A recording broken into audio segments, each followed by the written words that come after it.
I have never been a fan of powered speakers. They always felt like a ripoff to me. I thought they were overpriced for what you get, and I thought you could always put together a better system with separate components for less money. This thing has everything you'd want: HDMI ARC, optical in, coaxial in, RCA in, subwoofer out. But more importantly, is actually priced appropriately. Finally, a powered speaker that makes sense.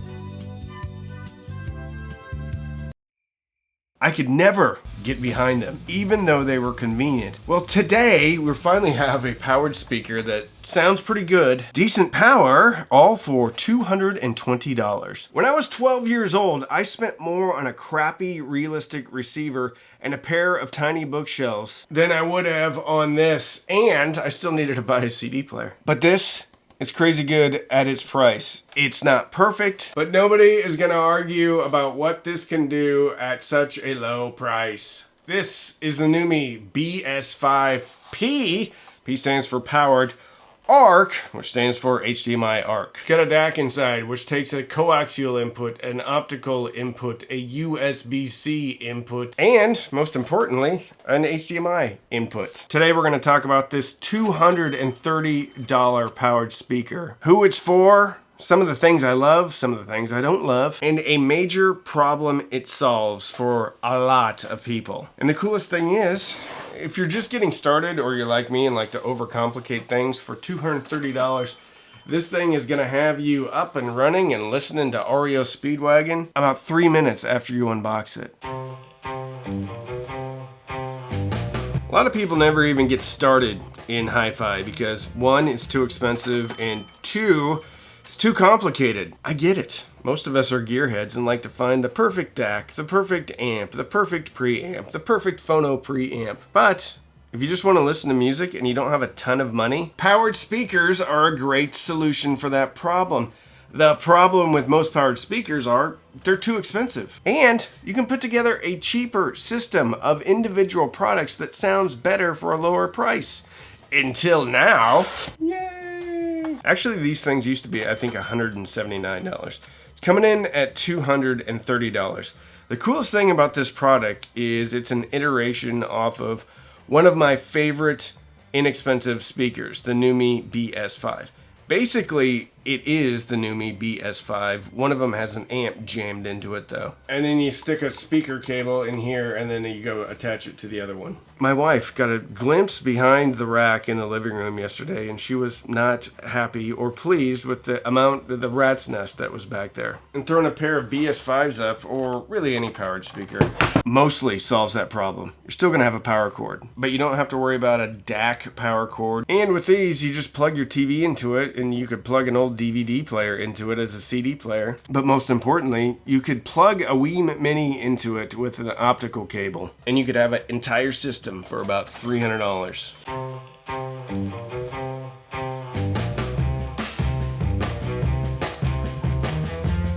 Got a 5-inch polycone woofer and a 1-inch soft dome tweeter with a really nice waveguide.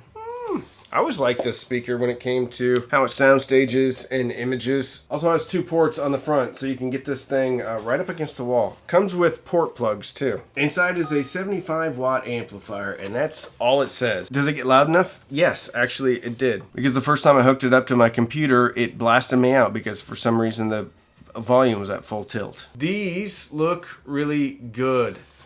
One of the things when I first did the NUMMI BS5 video was how impressed I was with the build quality. You have rounded edges on the front baffle here, a little bit of a two-tone front baffle, magnetic grills. And if you've ever seen a Rockville speaker, well, this one's built much better than a Rockville speaker. On the back you have a regular single-ended analog input, a subwoofer output, optical input, coaxial input, USB-C input, volume buttons up and down, power, and then a selector switch for your input. It also comes with Bluetooth, and then very high quality spring speaker things. Check out my limited edition t-shirts. These are almost sold out. I brought all the merch in-house because the print-on-demand stuff was garbage quality. What I don't like about it, there's no tone controls. If it did have tone controls, I think this thing would be perfect because the bass starts to roll off I'm serious, at about 90 hertz. Put a tone generator on here and I started rolling it down, and as soon as I got south of 90, it really fell off. But I was able to boost up the volume on the tone generator and stuff was there. So that tells me if you put a little tone control on this, you'll be all good. However, if you hook up a Weem Mini to it, then you don't have anything to worry about because you got a 10-band EQ. So you can dial up the bass, bring down the mids, pop the highs up, whatever you want. Who is the NUMMI BS5P-ARC for? Well, if you're gonna connect your TV to something, can't get much better than this. I don't know how much soundbars are recently. If you know, put it in the comments. But for 230 bucks, you're actually getting a 2-channel speaker system. However, I do not think it's ideal for bass heads or for people that want to fill a huge room. We'll talk about that more later. I think it's for someone that wants to get their kids a nice first system. Maybe they have a gaming thing. I also think this is for YouTube creators who want to monitor what their voice sounds like, because this does quite a good job with the mid-range where your voice is at. If you want to add a second system somewhere, if you have a hi-fi yurt that you vacation to occasionally, cabin, igloo, sod house, any of those would be perfect for the NUMMI BS5P-ARC if you have electricity in it. Coming in around the same price point or even a little less is the ubiquitous Edifier products. There's about 45 of them, so there's many to choose from. A lot of the Edifier stuff though doesn't have a subwoofer output. When I started the channel, I bought a pair of Edifiers and I had to search high and low to find one with a subwoofer output. There's also some no-name products out there, but I like NUMMI. They've been around for a while. The BS5s are great. And I didn't even know that NUMMI made a powered speaker out of the BS5. So I feel like these have a bit more street cred than some of those other no-name ones. I didn't love any of the Edifiers really, but those did have tone controls. They didn't make much bass either. You also have a lot more expensive products like Kanto. Whatever one I just did from Kanto was pretty good. Super bassy. Also super expensive though. I think that comes in around $500 or $600. U-Turn also makes a really good powered speaker, but I don't think it has a DAC inside. It's $500, it's class AB, but it sounds real nice. Well, if it doesn't have a lot of bass or dynamics, it's gonna play well with this. A lot of acoustic stuff's gonna play well. I listened to Mumford & Sons and Baba Maul, There Will Be Time. Sounded really great. There's a lot of detail in the mid-range, and the handoff to the tweeter seems very cohesive.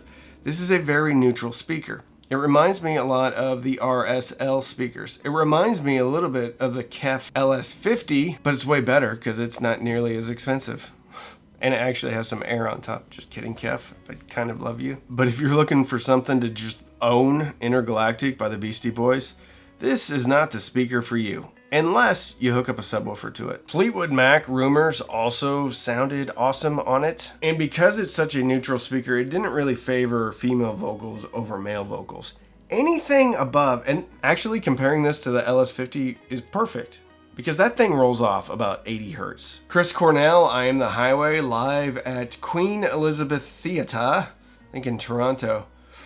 Sounded really good. There's nuances to his voice. The gravelly nature of his voice really comes through on speakers that have a lot more clarity and a lot better mid-range, and you could hear just about everything. That's what really surprises me about this speaker. Coming in at $230 all in, this thing reproduces vocals spectacularly. If it does lean one direction, it leans a little bit cool. I think this is a super neutral speaker though. Gypsy Road by Cinderella, in my opinion, was just a little too lean on this. You need a little oomph on the bottom. If you listen to a lot of very dynamic rock and roll, this probably isn't gonna be the speaker for you unless you get a subwoofer. So what's the takeaway? Well, this thing is awesome for not a lot of money. $230 for a full system with a HDMI, with a full DAC inside. Sounds great from mid-range up. So if you want to get slapped in the face with some bass, you're gonna need a subwoofer. Trying to really drive that point home. Mid-range clarity and accuracy is really punches above its weight class. I really wish I had tone controls though. I think that's the only thing that you can't love about this speaker. I wish maybe they were to put a little DSP bump around 80 hertz or something. But for what it is at the price, I rarely get excited about a powered speaker. Actually, I don't ever get excited about powered speakers until this one, because it actually is priced fairly at 220 bucks. I said 230 in this video, it's 220 right now. If you want to get a subwoofer and you're on a super tight budget, look at Monoprice. I think they have some 8-inch subs. I would say the ultimate value subwoofer play is with RSL. I'll link that in the description too. Strap a Wii Mini to the back of this thing, go to Goodwill, find a $5 DVD player that has a digital output, and for about $305, you're going to have an entire system. Hook your TV up to it, and you can be watching The Real Housewives of Omaha, Nebraska in about 5 minutes.